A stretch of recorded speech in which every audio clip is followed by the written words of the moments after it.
자, 명제 문제 몇 가지 더 풀어보도록 하겠습니다. 어떤 게 참인지, A만 참인지, B만 참인지, 둘 다 참인지, 둘 다 거짓인지 알 수 없는지 다양한 형태로 변화가 돼서 출제가 되는 게 명제 문제라고 보시면 되겠습니다.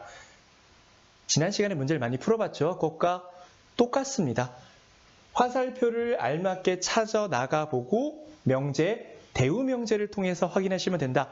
역은 알 수가 없다라는 사실만 기억하시면은 지금 풀어볼 모든 문제 충분히 여러분들 정답을 찾아 나가실 수 있을 것입니다. 함께 해결해 보시도록 하죠. 먼저 어떤 유형이 출제가 될 수 있을까요? 198쪽에 나와 있습니다. 제시된 유형을 읽고 반드시 참인 것을 골라보라 라고 나와 있습니다. 역이라든지 이 같은 것은 정답이 될 수가 없습니다. 그렇죠? 어떤 게 반드시 참인지 일반적으로 명제에서는 반드시 참인 것을 많이 물어보게 되어 있으니까 명제하고 대우 명제까지만 반드시 참이 된다는 사실을 기억하셔서 문제를 풀어보시면 좋겠습니다. 정리해 보겠습니다. 인체에 대해 알고 있는 사람은 병을 두려워하지 않습니다. 근데 인체에 대해 모르는 사람은 의사가 아니다. 이거 대우 명제 한번 정리해 볼까요?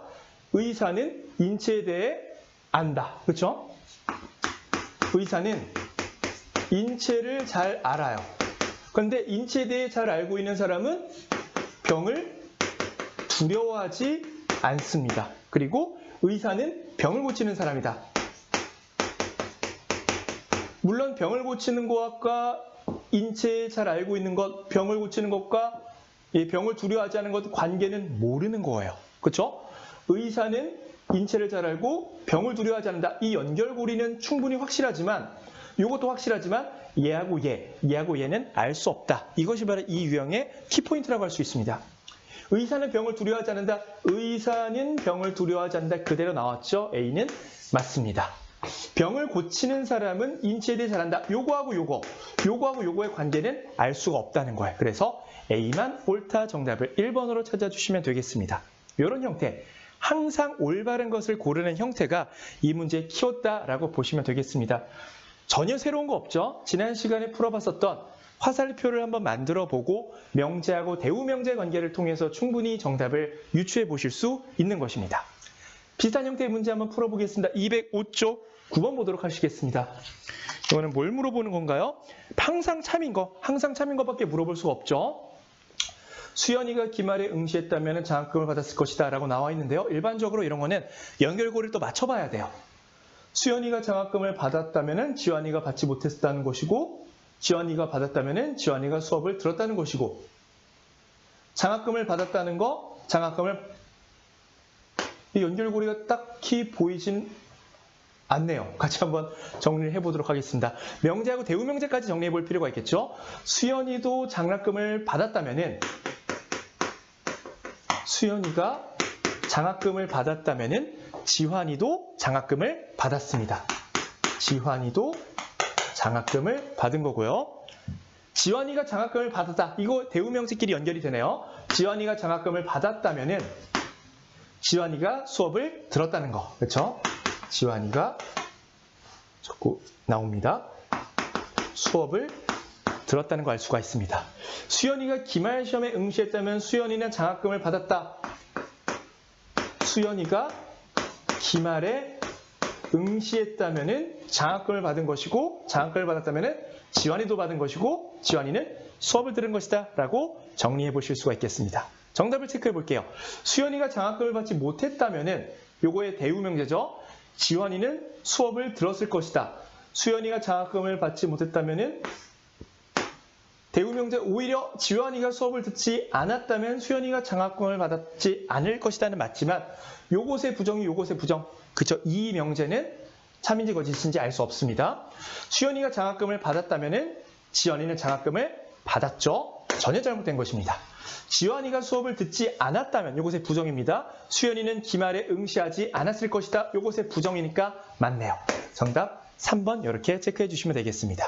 조금 길긴 했지만 연결고리를 찾아서 대우 명제만 반드시 참이고 역이라든지 이 명제는 알 수 없기 때문에 정답과는 거리가 멀다까지 정리를 하시면 되겠습니다. 이것도 조금 복잡하긴 하지만 같이 한번 해결해 보시겠습니다. 항상 참인 걸 고르는 거죠. 모자를 쓴 사람은 버스를 타고 왔다. 버스, 빨간 바지, 택시, 지각을 하지 않았다. 요거 대우명제하면 요거 연결되겠네요. 요거. 지각을 한 사람은 모자를 썼습니다. 근데 모자를 쓴 사람은 버스를 타고 왔네요. 첫 번째하고 세 번째를 연결해 봤습니다. 빨간 바지를 입은 사람은 택시. 또 다른 내용이니까 적어볼게요. 빨간 바지를 입은 사람은 택시를 타고 왔습니다. 이거 연결이 되겠네요. 검은 넥타이를 매지 않은 사람은 배수하겠습니다. 검은 넥타이를 매지 않은 사람은 택시를 타고 왔다는 사실까지 알 수 있습니다. 확인해 볼게요. 택시를 타고 온 사람들은 검은 넥타이를 매고 있었다. 택시를 타고 온 사람들은 검은 넥타이를 매고 있었다. 알 수 있을까요? 없을까요? 요것의 대우명제, 검은 넥타이를 매지 않은 사람은 택시를 탔다. 검은 넥타이를 매지 않은 사람이 택시를 탄 거니까 택시를 타고 온 사람이 검은 넥타이를 타고 매고 있었다는 사실은 알 수가 없는 거죠. 빨간 바지를 입은 사람은 택시를 탔어요. 근데 택시를 탄 사람은 어쩌고저쩌고 결과를 알 수 없으니까 2번은 확실히 알 수 있는지 여부는 알 수가 없습니다. 3번, 검은 넥타이를 맨 사람들은 지각을 했다라고 나와 있는데 검은 넥타이를 맨 사람들은 지각하고 검은 넥타이하고는 관계가 없으니까 3번도 알 수가 없죠. 지각을 한 사람들은 버스를 타고 왔다라고 나와 있는데 지각을 한 사람들은 모자를 썼고 버스를 타고 왔다는 사실, 정답이 4번이네요. 나머지 것들은 요것과 요것은 관계를 알 수 없습니다. 알 수 없는 것은 과감히 지워주시면 좋겠습니다. 한 문제만 더 풀고 이런 유형을 정리해 보도록 하겠습니다. 자, 이것도 똑같은 문제겠죠? 스팸 메일을 받아보지 못했다라고 했으니까 연결될 수 있는 게 뭐가 있는지를 살펴보겠습니다. 순진한 사람들은 사기꾼이 아니다. 사기꾼은 순진하지 않다는 얘기가 되겠죠. 스팸 메일을 받지 못한 사람은 순진하지 않은 사람. 죄송합니다. 이 연결이 이게 안 되네요. 사기꾼하고 연결이 될 줄 알았는데요. 사기꾼인 사람들은 검은 휴대폰을 사용한다. 또다시 검은 휴대폰, 다른 정보. 만약에 순진한 것과 검은 휴대폰 간의 관계를 물어보면 그건 알 수 없는 관계가 되겠죠. 분홍색 휴대폰을 사용한 사람은 스팸 메일을 받아보지 못했다라고 나와 있습니다. 그러면은 대우명제를 살펴보면은 스팸 메일을 받은 사람은 분홍색을 사용하지 않는 거고요. 스팸 메일을 받아보지 않은 사람은 순진하지 않는 것입니다. 굳이 관계를 정리한다면 이 정도 정리해 볼 수 있나요? 한번 확인해 보겠습니다. 사기꾼들은 순진한 사람들이 아니다라고 나와 있는데 사기꾼은 순진한 사람들이 아니다. 요거는 맞네요. 순진한 사람들이 사기꾼이 아니니까 사기꾼은 당연히 순진한 사람들이 아니겠죠? 2번, 순진한 사람들은 분홍색 휴대폰을 사용하지 않는다라고 나와 있는데 분홍색 휴대폰 얘기는 어디 나왔죠? 분홍색 휴대폰은 여기고요. 순진한 거하고 관계는 연결을 시킬 수가 없습니다. 그렇죠?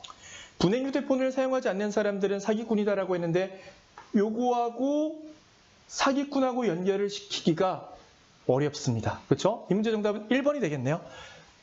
순진한 사람들이 사기꾼이 아니라고 했습니다. 이 얘기는 뭐예요? 사기꾼은 순진한 사람들이 아니란 얘기를 해야 되잖아요. 그렇죠? 사기꾼은 순진한 사람들이 아니다.